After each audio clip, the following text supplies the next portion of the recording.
Wagwan everybody. First off, I just want to big up mommy for bringing me some cocoa from Jamaica. That's what you're seeing in the glass jar right there, and these are the ingredients we'll be using.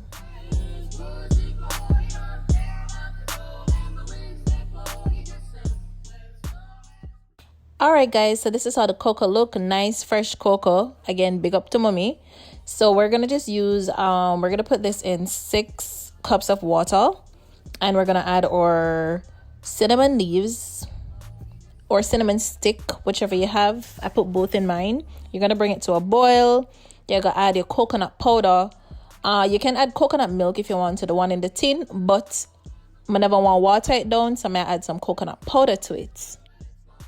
Now you're gonna just stir it until it completely dissolves.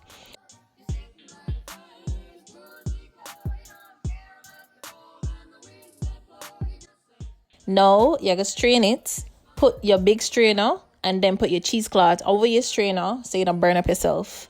Then you just take your time, shake it because you don't want to touch it. It's still very hot. Just shake it like how I shake it right here, so until you get all your liquid out. Now, big up to mommy. Again, mommy, I grated the nutmeg for me because my nail left too long for grater. So, we're going to add with nutmeg, we're going to add with vanilla extract, and I add Lasco because when we liquor, Lasco mommy did do it with.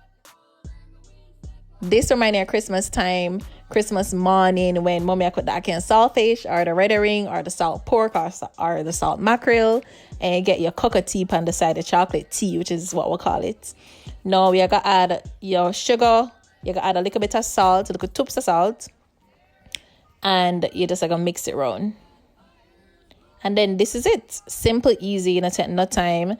Put your water crackers with it. Dip it, dunk it, whatever one want to say, and enjoy. Happy holidays, guys.